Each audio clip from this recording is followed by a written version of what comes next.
عقد العمل في البرازيل. بص يا جماعة، في نقطة ناس كتير مش فاهمينها، دي بسمعها كتير من اللي بيفكروا يسافروا. في ناس فاكرة ان السفر للبرازيل زي السفر للخليج. يعني ايه؟ يعني هيقعد في بلده وشركة من البرازيل هتعمل له عقد عمل وتبعت له الفيزا لحد بيته. لا، الموضوع هنا مختلف تماما. البرازيل مش الخليج. هنا مفيش حاجة اسمها عقد عمل يتبعت لك وانت بره. الشركات في البرازيل ما بتتعاملش بالنظام ده. الشركات هنا بتوظف الناس اللي موجودين بالفعل في البلد، اللي يقدروا يروحوا يعملوا مقابلة شخصية ويثبتوا نفسهم قدام المدير أو صاحب الشغل. يعني لو انت قاعد مستنى عقد عمل يجيلك من البرازيل وانت لسه في بلدك، صدقني هتستنى العمر كله. الطريق غير هنا لازم انت تكون موجود بنفسك. هقول لك كمان، البرازيل بلد كبير واقتصادها ضخم، فيها ملايين الفرص، بس لازم تفهم ان النجاح هنا مش بالسهل. النجاح هنا محتاج انك تكون موجود، تتحرك كل يوم وتدور على الفرصة بنفسك. الفرق بين الخليج والبرازيل ان الخليج متعود يجيب العمالة من بره بعقود، يبعت لك العقد وتيجي جاهز. لكن البرازيل لا، هنا المجتمع مختلف، النظام مختلف، والشغل كله قائم على وجودك داخل البلد.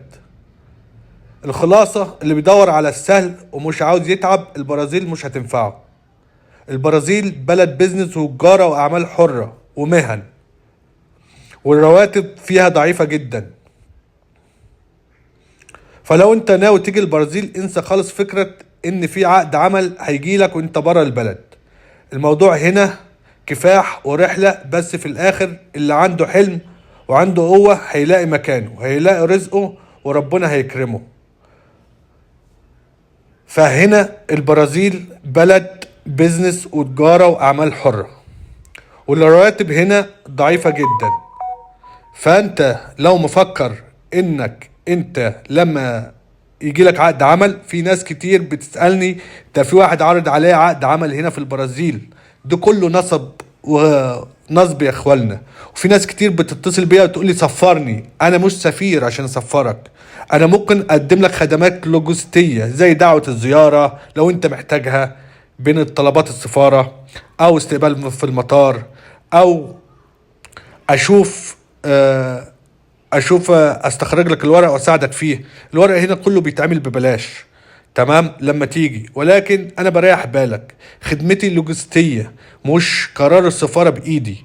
السفر فقط القنصلية هي المسؤولة عنه يا جدعان. المسؤولية الكاملة في القنصلية.